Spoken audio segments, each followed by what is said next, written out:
good afternoon, everyone. The peace of the Lord to the believers of the Lord Jesus.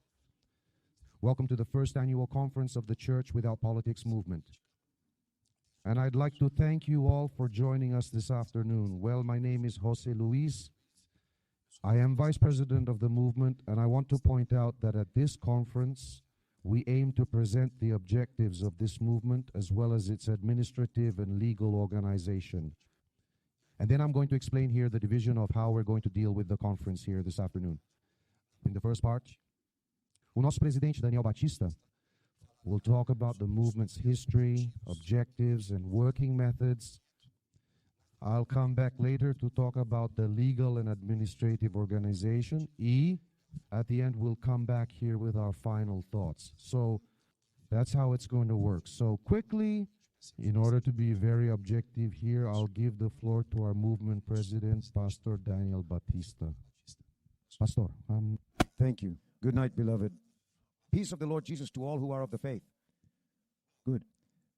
Today we are registering an important agenda, not only in history, but also in our faith.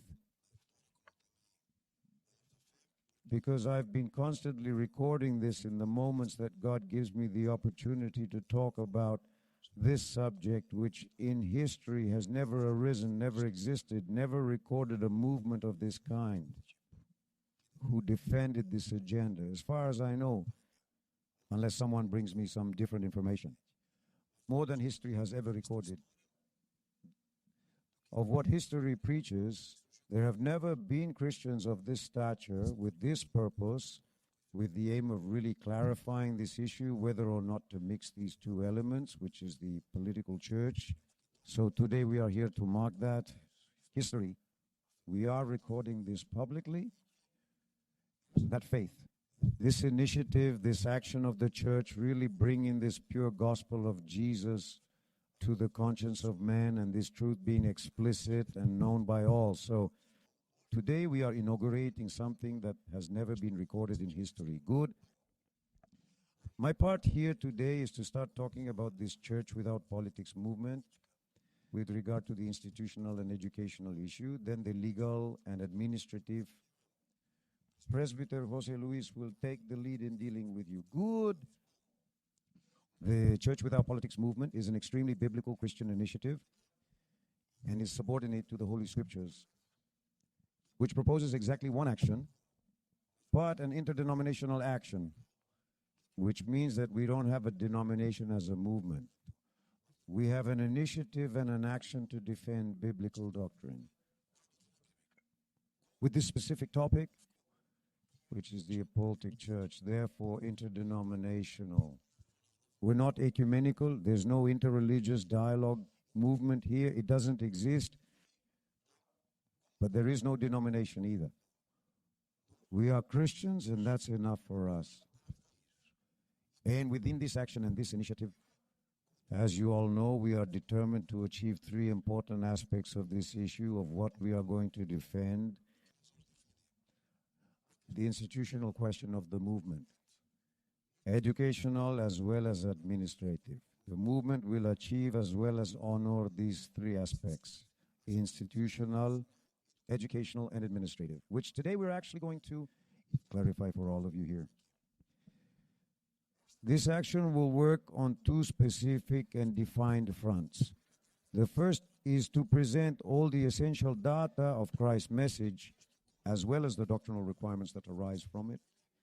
The apprehension of this intellectual content, which affirms his messianic truth, biblical truth, and set out all the necessary principles which are hermeneutic. To determine this, to clarify this, what the regulatory function of Christian service is, the instrumental unity of Christian duty, and the administrative norm that will define what kind of ministry the church has received from Christ, which makes it clear that the church has no authorization or authority to develop anything other than it, beyond him and his authority, nor outside of it, nor beyond it. So the movement is ready to set out all these principles, to number them, work, organize all our thoughts to debate this specific topic. The second strand is defined by movement. Having these principles organized and laid out for intellectual comprehension and understanding, then we set aside all this content to train, as well as empower every member of the church movement without politics stimulating everyone to this biblical theological reflection, enabling everyone to recognize not only the biblical principle, as well as a critical vision promoting argumentation, not only doctrinally but also historically, so that each member can informally pass on these theological positions to whomever they want. Okay? Like your content in a way that is critical. Why criticism? Why apologetics? Because the church doesn't belong to the people. The church is Christ and the prerogative is His. So these exhibitions must be objective, biblical, and energetic. Because we understand that those who manipulate the Church of Christ today have taken the Church of Christ away for ideological purposes, should be exposed and ridiculed by you. They must be exposed. Who that authority is. Because the church doesn't belong to them with these frieze patterns, which are canonical, biblical, and that they will, of course, against any opposing ideology or ministerial opposition. So the movement won't work with delicacies at all. And I think my way of working has made that very clear here. Another important point that we would still like to stress is the issue of freedom of expression. Dear ones, that this temperamental question, this positioning of Tomofilino alcohol, each one, obviously it will have its own dynamics, its own way of manifesting itself, of export. And what we ask and appeal for is that everything that is said be biblical, regardless of whether or not you're going to have an energetic way of speaking. Good. Let's talk about the institutional issue. The movement will work to meet as well as adapt to the needs and realities of the contextual church, because there isn't a specific denomination, but the church within a context that the movement seeks and now seeks to reach with education. It will perform an educational and interdisciplinary task, using the biblical theological system exclusively to provide doctrinal information exclusively on the subject of church and politics. Our specialization is only to talk about this topic. This educational action will move in this direction to reach three important spheres: society, church, and state. Society, church, and state. This educational action aims to provide doctrinal education and clarification of the subject for anyone, for any individual who wants to understand it. Whether or not church and politics can mix, we don't have a specific class. In this action and educational initiative, we don't target a specific class. Anyone who wants guidance, she will receive it. Anyone who wants to understand the subject will hear from us. It doesn't matter if they're Christian. It doesn't matter if she's Catholic. It doesn't matter if she's Spiritist. It doesn't matter what she is. What is your religion? What your creed is? Or what class you are? Or what race you are? Anyone in this world has the right, constituted by Christ, to read the Word of God and to know the true Word of God. And we will not restrict it in any way, under any circumstances. People with this knowledge. Okay? Good.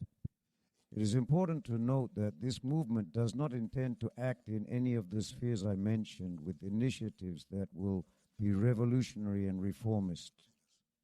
What I mean is that the movement at no time, he will be a reformer as well as a revolutionary. The movement's aim is exclusively educational. The example, society. We don't want to violate religious freedom.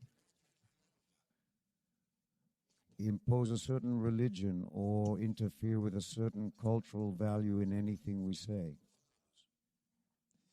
Nothing we say here doctrinally and biblically interferes with society's right to religion. But only in this, in the exclusivity, clarifying the subject of church or the subject of being a Christian. Example, church. The movement does not intend to build temples, to form a new style of church and create a new world leadership, or a new ecclesiastical system. I want to say that we are not going to invade temples. We are not going to close temples. We're not going to have a pastor arrested. The aim of the movement is to train and educate every citizen on how to speak or how to express it. Biblical faith. Let the times be open. Let the pastors continue to carry out their office the way they want to. And church members need to know what they're doing wrong. And if they're going to take this initiative with pastors, that's their problem. It's not the movement's problem to judge this. It's just a matter of clarifying and educating what the values are. State, the movement does not intend to prevent the full exercise of this power or its duty. The movement doesn't want to stop politicians from being politicians or constitutional state of being. The state to exercise its functions and power. The movement will not intervene in the exercise of power. But if any politician, anyone there wants to know what we have to say about faith, we're going to talk about faith and we're going to tell them what they really need to know about the gospel and the Holy Scriptures. The point is that when this movement makes some record of the movement or some production of these principles, we don't want to interfere in the state or even in the task or craft of what it is to be a politician. Nothing we say or teach will affect the state or prevent the state. It's very important that we clarify this here. Based on that, we assume as a Christian movement that we are not revolutionaries or reformers, but educators, and every Christian associated with the movement must fulfill this mission. To exercise his responsibility as a spokesman for these biblical truths on this subject, to fulfill this office, which we understand to be prophetic, intercessory, and to transmit each of these values and principles in a biblical and organized way to whomever they may be, to whomever he chooses and is legitimate. So the movement proposes to personally notify any leadership, any church that does not conform to biblical doctrine with scriptural and biblical canonicity, with a commitment to achieving these aspects, politics and ideology, partisan within the church, inside the church, mixed with it.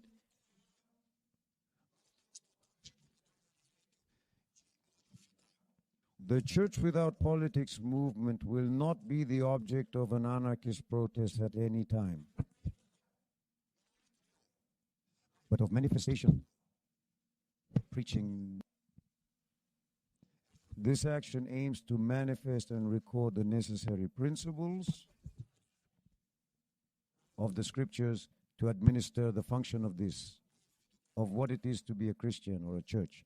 And this in a democratic way, organized, decent, and biblical.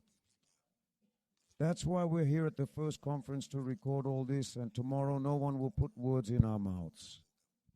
Everything that's happening here is very serious. And then those who are members must understand how this work will be conducted.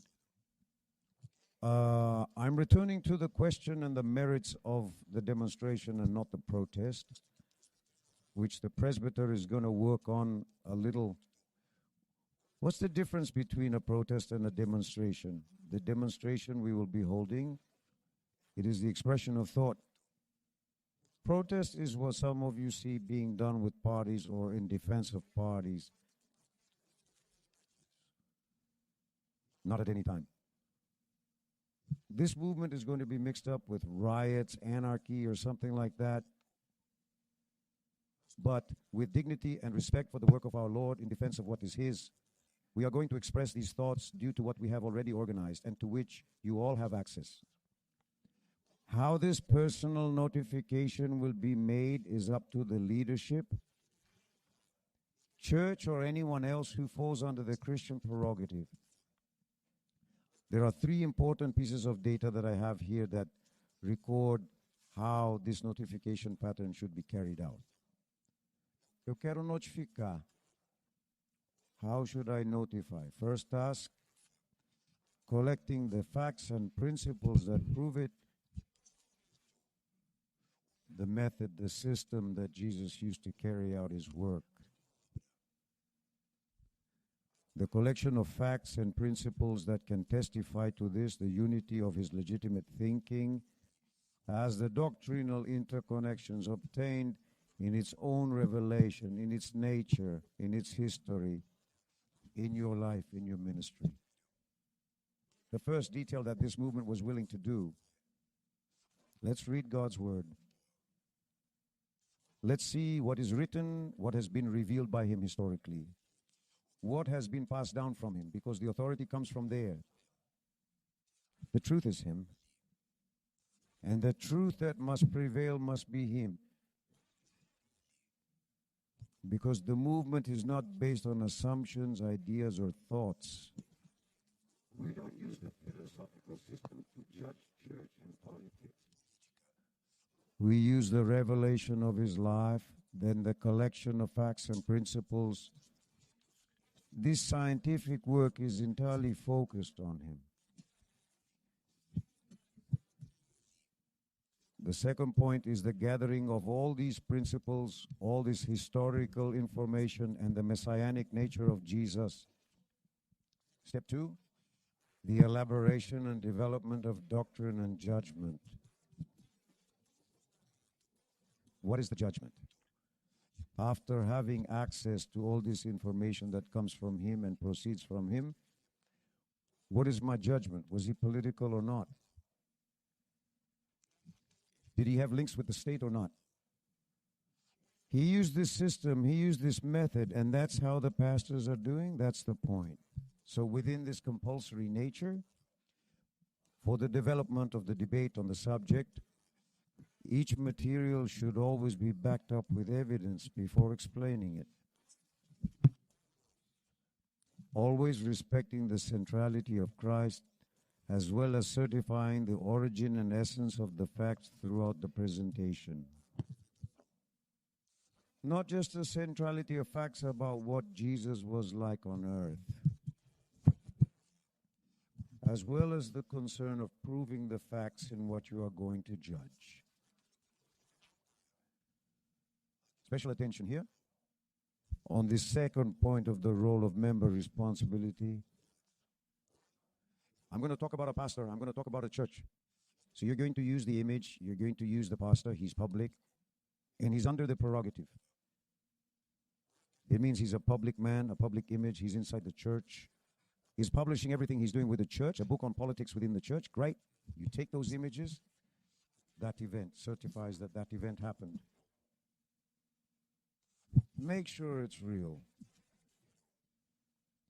Being sure that that event happened, that that pastor really did it, all this happened. What will the trial be like? Now comes the third phase of the trial, observation and exposure. Staff, to make a contrast. What he is doing with the church, then what Jesus did when he was here on earth. I'm going to expose the image of that pastor and that church in a way that corresponds to the teachings of Jesus. That is to say, the judgments that will be passed on that pastor and that church. There will be no personal judgment. They will be extremely ministerial trials. We won't go into the personal merits of the pastor, his life, what he does in his life, or something like that. But what he's doing to the church, what he's doing with his faith, as far as this topic is concerned, Therefore, the elaboration and development of the doctrine of this judgment requires personal observation and exposition of contrasts. That's where the question of taking comes in. Based on what Jesus was in terms of nature and history, everything that he was transmitting to that situation, to that pastor, to that church, for what he did to the church, for what he took politicians into the church, he put politicians on top of the pulpit. He prayed.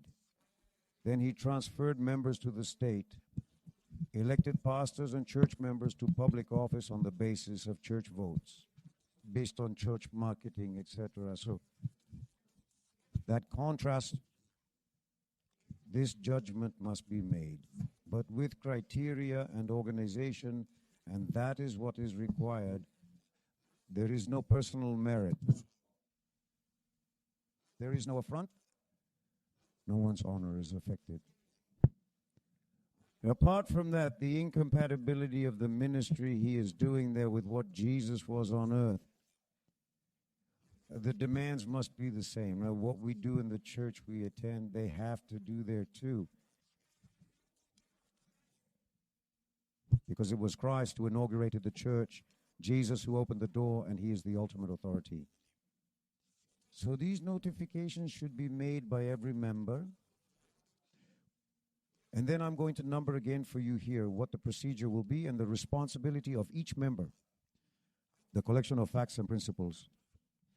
The elaboration and development of doctrine for the trial and personal observation and exposure for this contrast, for this definition of the incompatibility of that ministry and that pastor with what Jesus accomplished here on earth. These specific appointments must take place. Okay? Obviously, gentlemen, will require within this task and role, will require maximum dedication from all of you. I'm not just talking about organization. I'm also talking about morale and willingness. Because what are we up against? A mass of bandits, of mercenaries, of people who don't deserve any respect. And within what we've talked about here, organized, backed up with facts on both sides of what is biblical, as well as the images that are going to be exhibited. The priest is on my side here. You know that our procedure is always to analyze everything we go to. In fact, to judge so that there is no injustice. We don't want injustice. None of you. What is legitimate is legitimate. And what is legitimate here is the defense of faith and the gospel of his life. Okay? So within this construction that I've numbered here, everyone follows their responsibility and fulfills a role within a purely individual responsibility. Remember, I told you that we were still in the institution of the movement. The movement doesn't stand for a plaque. We don't have a denomination. We have a craft to fulfill, and this office is apologetic. It is prophetic and is extremely focused on this. Defending a church exclusively for Christ, without ideologies, without parties, inclusive. Well, the second point I wanted to talk about, the educational and disciplinary question. Kind of like the movement, really. Is this purpose going to play out in your lives? Good. Within this systematic construction of Christian thought regarding the knowledge of God is determined. And that's where the debate comes in. That you all reject any attempt at deduction about truths of faith or the use of presuppositions. What would that look like? When we talk about Christian truth, we don't deduce it. You don't use ideas. Understand this. When we talk about the truth of Christ, we don't speak by imposition of reason, nor by institutional force or power of our own. Our argument here, or authority in what we're talking about here, is to prove whether Jesus taught that or not, or whether he did it or not. So the movement is dedicated to systematically building this knowledge, as well as rejecting any deduction or use of ideas for what we are debating. We don't care about the Catholic Church. We don't care about Protestantism. We don't care about currents of theological thoughts, of which there have been many in history. We focus and centralize on this aspect, on what Jesus preached about himself. So there is no debate of ideas. Our purpose is to bring together the elements and expose the elements of Christ's life. So the task of this dogma is to reproduce this content of God's revelation as they proceed within their historical roots, that Christ in his messianic activity and at no time in his work, life, testimony, preaching, ministry, played the role of a political, state, corporative, and theocratic man. Don't tell me the story of Joseph of Egypt. Don't tell me the story of David inside the kingdom. They're shadows, they're antitypes. They are unfavorable to the issue. The superiority belongs to Christ, not to them. That's the point. That many of them are ingenious, try to move inside the history of Christianity, if only to these Old Testament characters, in order to blur or break the centrality. And that's your job. Like associates talk, oops. The church arises from Christ. The church does not arise from theological currents. The church is a consequence of his coming and being here in this world. And don't let them get you off track of the thought and task of this doctrine and dynamic work, as I'm explaining to you here. This is the call of the movement. Carrying the message of the cross of Christ, the insignia of his messianism, and what he revealed in himself. So if at any time someone wants to take you away from that direction, so you have a duty to resume there and not allow it, because that's the purpose. Throw it in their faces. What Jesus was, not what David was, Joseph was, or the others were, because then they're patriarchs. Then we'll go into another method, which is not appropriate here. Enter my speech another time. What would a theocracy be? Good. Then within this educational task, the movement was ready. That's where this question comes in. To explain the principles to be worked out for this topic, politics and the church. Certain. There are three principles. Then you go in there. Igreja sem política, Auger will enter the side. The skeleton of all these values will be displayed there. The collection of all these principles is already organized and ready for you to study. Organizing and spontaneous speech. Have you heard what you have to say? Understand that we are not programming anyone's mind. But how do we organize the procedure for what? Of this task or task force of educating, teaching. What in fact faith in Christ teaches. So there are three important aspects I want to talk about here to wrap up this educational section. First, principle, identify who is the theological and doctrinal authority of Christian thought. Who is the authority? From thought, who defines and prescribes faith? Who defines what is right and wrong? Who has the initial and final word on what we should believe? Gentlemen, that can't be the church. So it is established by the scriptures that no knowledge of God is possible except what comes from God and is by God. What is taught by God himself. And so it cannot be known except by its own author. The prerogative is his. The prerogative is messianic. I mean, that faith comes out of Christ's decisive and irrevocable career. That's what authority is. It's him and what he was in Revelation. So for a long time, there has been this idea that the church can take the lead in telling its faithful what they need or don't need to obey. That the church has the authority to be the author of any thought, some value, some principle, or some norm, or some doctrine, which Catholicism inaugurated and Protestantism has continued to carry out. The church, like theological truth, doesn't belong to them. No one, no human being has the authority to tell you what is right or wrong in faith. It's already philosophy. And look at you, that any alteration of these patterns that have been revealed from Christ to the church, from him to the church, provided from him to man, any change, he's already made it clear. That changes the factor of salvation in people's lives. He widened the path, widened the door, loosened, has changed, judged the content and philosophical science. You are compromising salvation in people's lives. So the first thing I have to say about it from here, we're going to move people inside the state to pray. Let's raise our hands to heaven and ask God to bless the republic and the president to believe that even then he was elected by the power of Christ.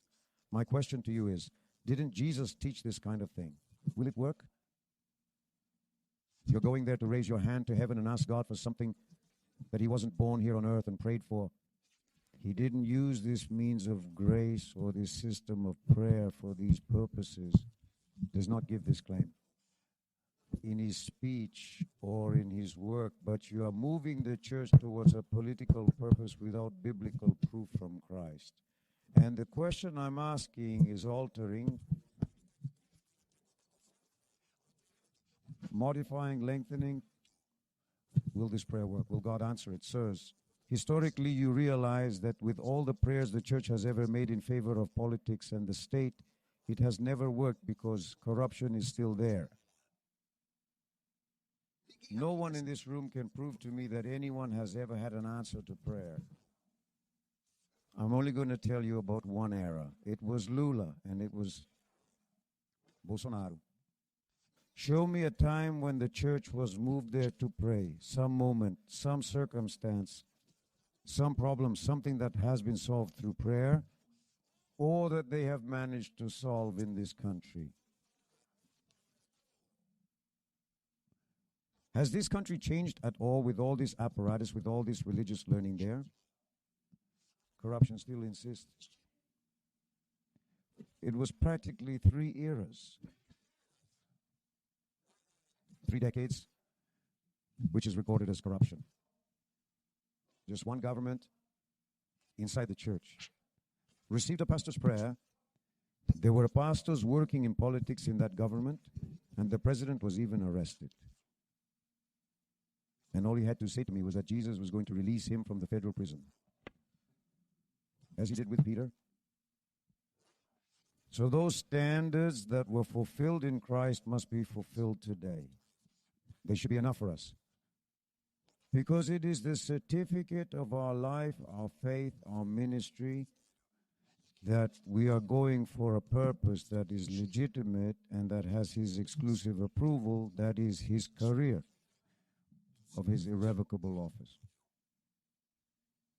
Second point, that the movement is also supported by the instrumental unity of Christian duty and the ministerial standard of Christian service, the cause of knowledge, the material formal cause, efficient and final faith, understanding that the fundamental principles of faith arise from a single central definition. What will make man understand this? The right way is Christ. The one who will teach the right way is Jesus. So that's the challenge, that Jesus, he provided the church with a pattern to fulfill at the level of thought, mission, preaching, milagre, etc., inclusive isso. The ministerial instrument. Let me work on this a little with you. He chooses 12 men to follow him, and others came later. But what is recorded is that they were the first. One was even the traitor. At no time, Jesus offered to educate those men, fulfilling the task of the office of the Christian calling in a political career. At no time did Jesus tell those men that what he was investing in them, they were going to fulfill or spend within the state on a political career. This is the work, an instrumental unit of Christian duty and service, which is there in Jesus, not discipleship. You can already see that there was no determination on Christ's part to say to those men, look, I'm working on you, that you have a mission. You will be transferred inside Rome. They're going to infiltrate Rome and go there to turn Rome into a decent state, an organized, more humane state, less corrupt. That didn't happen, but they are doing it with the theory that now politics is a profession. It's a Christian calling, and the mission of the Christian politician is to go to the state, fulfill the gospel through its public functions. So, okay, if you're of that idea, then you have to prove that Jesus really started this task or forced the task on the disciples, and you won't be able to prove it. So the ministerial standard of service has to be provided directly from the one who has the messianic prerogative. Third aspect, that's when the New Testament system emerged. The first church that Jesus established, made up of men he chose by hand, and there inside that cell, within those apostolic acts, is the universal standard. History, uninterrupted than later churches need to be.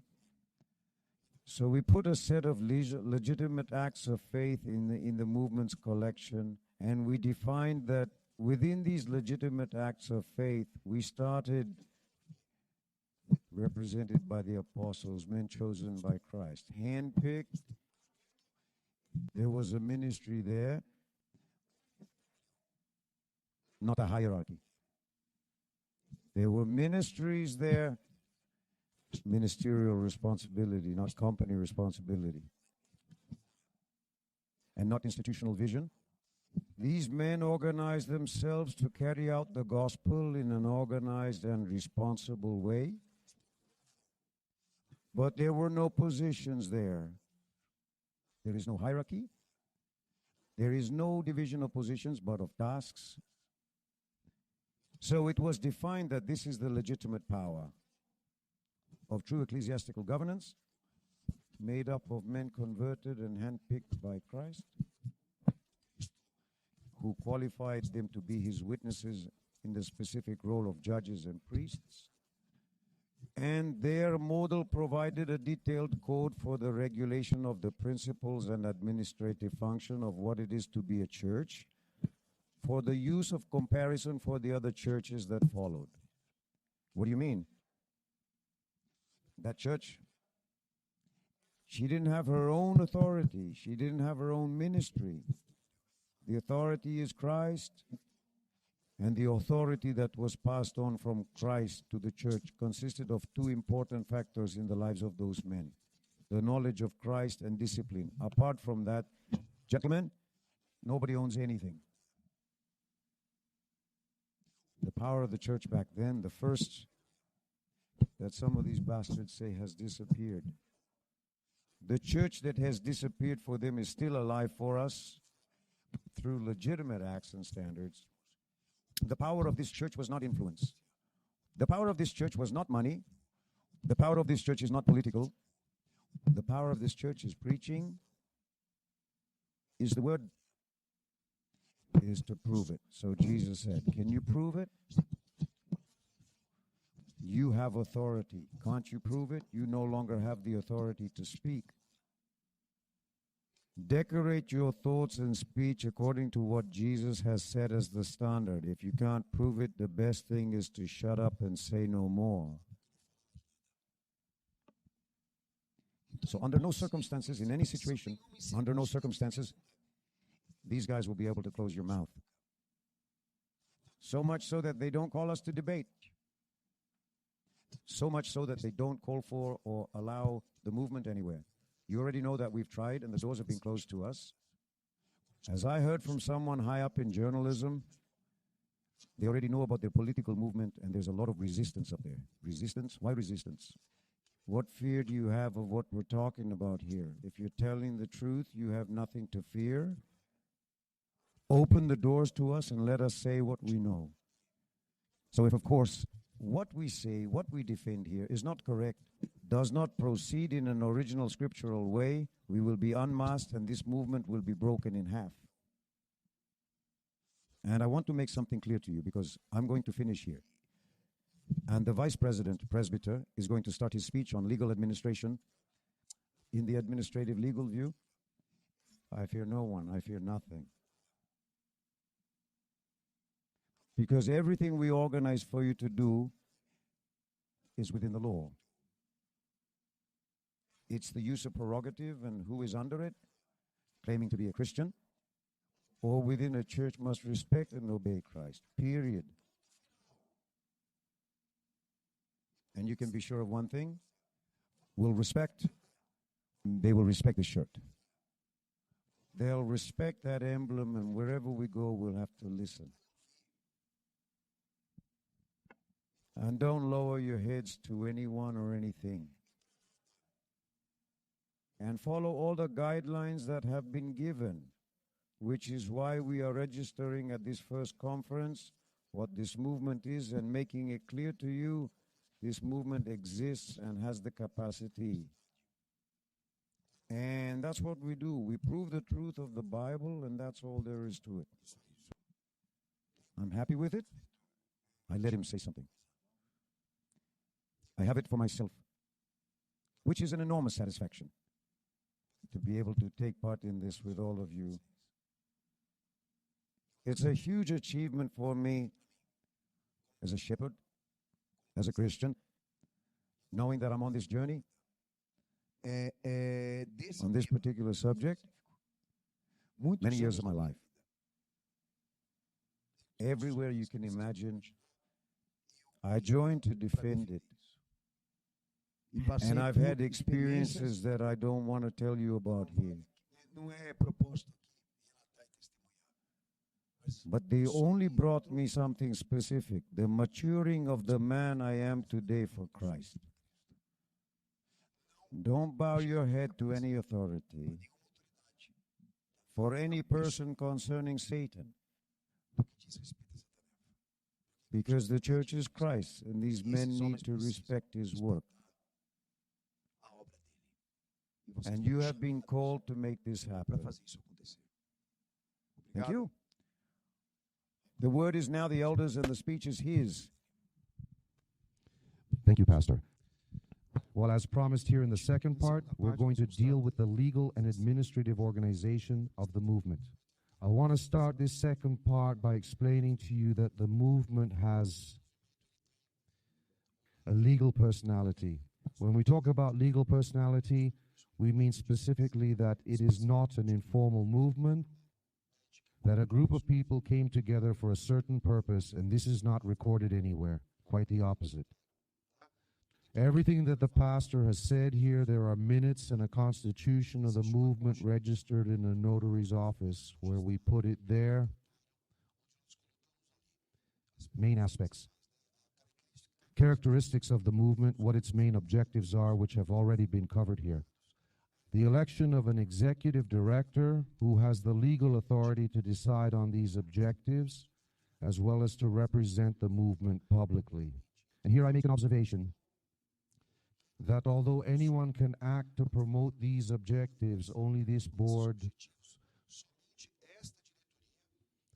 made up of converted believers, they have legal authority to lead the activities and publicly represent the movement. No one else has that authority. And further on, I'll explain why I put it here. All the norms and guidelines as well, many of them have been dealt with here, but it's formalized. All this in relation to the movement was inserted into a statute, and together with the minutes, this was taken into account so that we could get this NPJ and other records that are mandatory for any organization that has a public identity. So to be clear to everyone here, the movement exists. What has been said here, what has been said at this conference so far is documented. Anyone can consult in terms of the rights and obligations and objectives of the movement, all of which is registered and publicly accessible to anyone who wants it.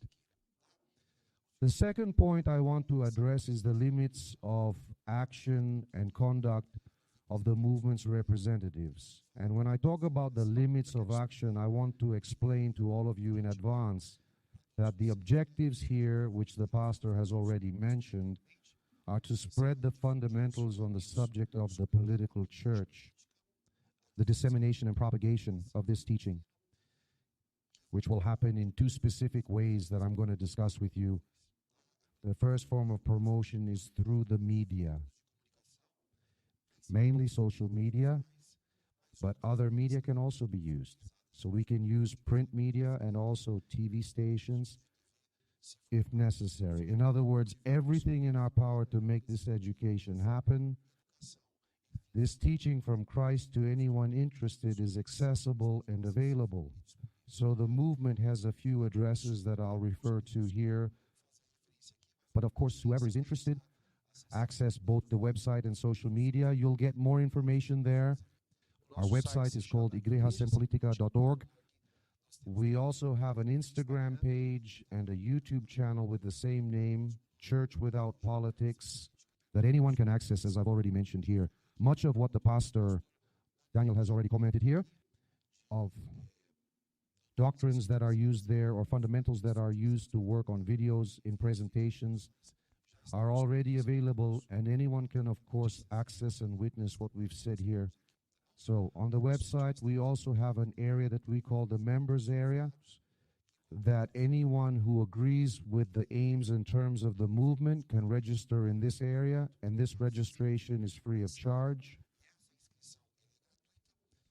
I would once again like to make an important observation that these people who go in there and register as associates, they can also make complaints about the issue, obviously complying with all the instructions that have already been said here. So it's also worth telling you that there's no incentive being given here for people to report it. But once you identify something that goes against what the movement makes public, such as teaching as biblical knowledge, that you, when looking for this information or these complaints, use all the instructions that have been posted here. In other words, what you're going to report, what you're going to bring as information to this specific area or this restricted area should represent there. Aspects that bring reflection to the subject on a biblical basis. Otherwise, any kind of accusation without a biblical basis will be in disagreement with the movement's objectives and could be excluded from that specific area. In other words, if you have a complaint to make it, but do it with propriety, not just to put it out there, and never with personal judgment, as has also been said, but with ownership so that the movement's objective is achieved. In other words, there's nothing here, neither from those who are going to express their opinion, nor from those who are taking part in the movement. No content that has any personal aspect or personal opinion of anyone who expresses it. So anyone can take part in the movement and in spreading these goals of the movement. Firstly, by assimilating the fundamentals that are there, as instructed on the movement's publicity channels, and then spreading the word by sharing the virtual addresses, which are the websites and other media that I've already mentioned here, so that more and more people have access to this knowledge every day.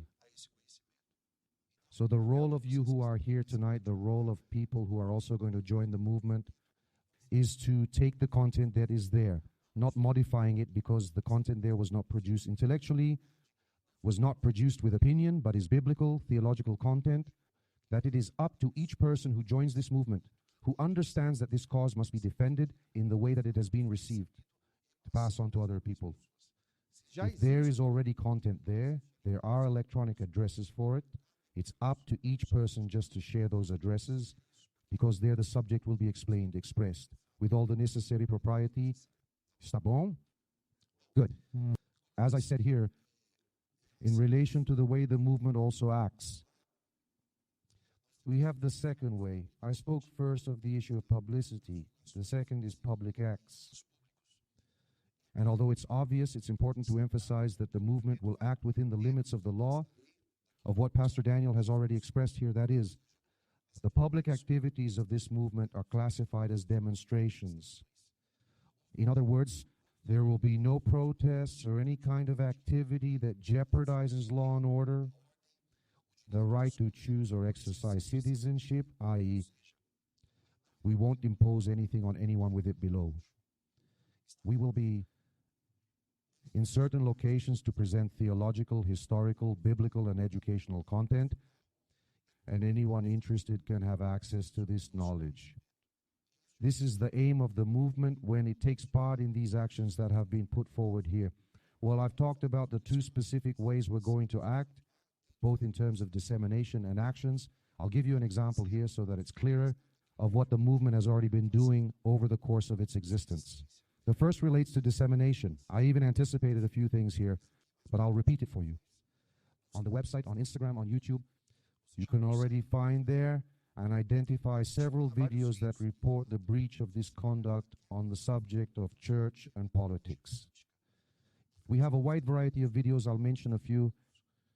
There are several videos that deal with the UN's 2030 agenda, which involves churches. In other words, church in the political context of the world. So you'll find documentation there and all the property for developing this topic, as the pastor has already explained, Daniel, involving various denominations. There's also churches and political leaders defending either parties or politicians, and you will find this. This will grow a lot during this year, which is an election year, and every election year this will happen. Then, when it happens and the movement identifies that these facts exist, there will be material proving the existence of these events or these meetings. The movement will position itself and will always bring the videos to the public with propriety. So if you want to visit, the videos are already available there so that anyone can understand and work with these fundamentals that have already been presented here by Pastor Daniel Batista. Public acts already carried out by the movement. There have been two. One of them was in September last year. The other was in April. Last September, on September 7th, we had an event here in São Paulo. I won't mention the name because it doesn't make sense. Because for us, it doesn't matter which party, which position, whether it's right-wing or left-wing, which banner is being defended, and why the church and some parties or governments were gathered there. But the point is, it involved the church, involved politics. So the day before, no dia 6, we were there in the same place where this movement would take place on September 7th, and we raised flags there, banners of the movement. We distributed leaflets there to educate people and inform them of the movement's email addresses so that these people could visit these addresses, understand with propriety why church and politics are not allowed under the authority of Christ. The same thing happened, as I said, in April. On the 15th, we were here in São Paulo, an event that was a motorcycle called Acelera para Cristo, and guess what? The evangelical church and the current government were involved. But if it wasn't the current government, if it was a political party, if it was any other party denomination, it doesn't matter. There was an event there that we had identified, and the day before we had been there on a bridge in the north zone of São Paulo, which is in the vicinity of where the event would begin. And there we also held the same demonstration. We held up the banner and distributed leaflets to people with the same intention, to educate and inform them that there is content available to give them an understanding of where Christ and his church stand on the issue. So these are the ways in which the movement is going to work, not just at these registered events, but all the others that may happen. So that's what I had to say about this second point. The third thing I have to mention, and the last with you, is about the movement's legal and non-association representation. At the beginning of this block, I commented on the movement's legal representation and noted that I would comment on why. I said at the time that the executive board, which is the movement's legal body, will be the only one to represent you publicly. This means that no public act of the movement will take place without their presence or formal authorization of its president, Pastor Daniel Batista. And this is on record. In other words, it's official, legally, is officially registered in the movement's statute. Likewise, the logo, the content, email addresses, social media, and other content disseminating the movement are protected by law, including copyright, intellectual property, and any violation of this right in relation to what is the movement's property will be the subject of legal action. So stay tuned if you spot any such action. We are not responsible for addresses or for people who want to take part of this content and modify it and give their own interpretation, their own opinion. So, as an associate, what we ask of all of you is that you, if you identify them, please notify us and inform them that there are official addresses for the movement where everything related to this issue is dealt with properly. We take responsibility for this content. Likewise, if any public demonstrations have been identified without the presence of the president of the movement and the people who make up this legal body, the same thing, you should know that this is a fraud and we are not responsible for these people or their actions. So if someone turns up tomorrow wearing the same t-shirt as us, we'll be here. Sure. Or with some flag flying there in the name of a movement, a church without politics, without the physical presence of Pastor Daniel, and the legal body of this movement does not represent us, and we are not responsible. So this event here tonight is being recorded precisely to make it publicly available to anyone who wants to know about it. That we are not going to take responsibility, nor are we going to tolerate anyone who wants to take the name of the movement for a cause that is not specified, that is not official. And the last point I want to address is a question that involves the movement's position in relation to the various political and party flags and ideologies. What I want to make clear here is this, and which is in line with the movement's objectives and once again recorded in our statute, is that the movement is not linked to any, absolutely no political or social ideology, cultural or religious, etc. Nada. Of what you have as an ideology, except with the biblical educational theme. I say biblical education so you don't understand secular education. Biblical education on the subject of church and politics. So you're going to observe the movement. There are any events involving acronyms, parties, right and left positions, center. And many people, many times, they even access the movement's content and make these comments. The movement wants to defend right and left. No, the movement doesn't want to defend. The movement is nonpartisan. We're not here to discuss politics, and we don't have the property to do so. We want to say that it's not the church's place to get involved. And politics with Christ's permission. He didn't give permission for that, and that's enough for us. So, to make it clear to all those who are going to go through this content that you are identifying it, and this event is being recorded precisely so that people know about it too.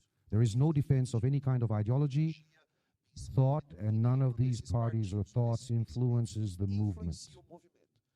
Everything that the movement has in terms of property, of foundations, was passed on here that evening, and that's it for us. That's enough for us. So that concludes my speech. I'll hand over to Pastor Daniel so that he can make his final remarks. Good. It's also important that we don't have a church without a party. That they created this acronym now, Church Without a Party, because we don't really know what happened there. and who is from the PT in the left. And obviously, you should all be aware of this concern if someone wants to mix the two. One has nothing to do with the other. Another important point is the controversy over the Church Without Politics logo, that some were annoyed. Because it's the Statue of Liberty, because here come the mystical reasons for the Statue of Liberty, thinking that we've created a logo with an undermining image. Let me tell you the purpose of the Statue of Liberty. Precisely because it is a historical reference for the Protestant Church. Why is that? Because Protestantism is what we inherited here in Brazil. It comes from the United States. The same Protestantism that came out of France, who passed through England, which entered the United States and arrived in Brazil in the same order and by the same administrators who controlled the churches and the times today. I don't want to mention the name of that order right now. But on the other hand, this statuette that represents American politics, it was precisely the Republican and state institution of that country and what was consolidated within that country that they define as the church being a major factor in American geopolitics.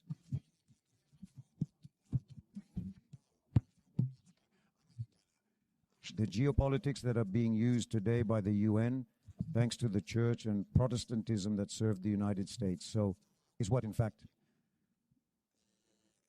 this statue represents for us, a historical reference to the nonsense that the United States has done with the gospel that we are trying to work on here in our country and, God willing, worldwide.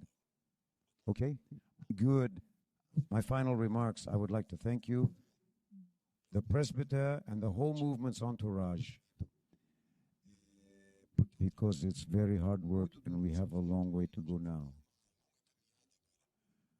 To go around and make sure that all this information reaches the necessary places, even selected. Obviously, these will be people who will want to stop and listen and understand. But those who don't have the patience and are no longer interested, there's no point in wasting our time. So I just ask Jesus to really give you the ability and strength to all those who are part of this movement to do great work. We don't aim for numbers on any scale, in any objective of what we work on, but quality in what we do. It doesn't matter if the movement is made up of 10 people, but that the 10 are able to respond on the subject. I was asked this question, how many people are in the movement? There are already a lot of people. So an answer that for me would be incoherent. The movement has capable people, not numbers of people. My Lord has finished his career here in this world, ended in the sense, concluded with 11, and one was the traitor. So we can't dwell on numbers. But in quality, whatever the quantity of those who are going to represent the agenda, let them be as we are here today, showing his face, presenting the elements of this doctrine and defending the Church of Christ from the arbitrariness that unfortunately destroyed souls, lives, prevented the salvation of many people. And it has turned the church into an object, an instrument of idealism, unfortunately, of men who today are on their way to becoming world leaders. Then I'll invite you all. Are you satisfied? All of you stand. Let's give Jesus a round of applause. Thank you.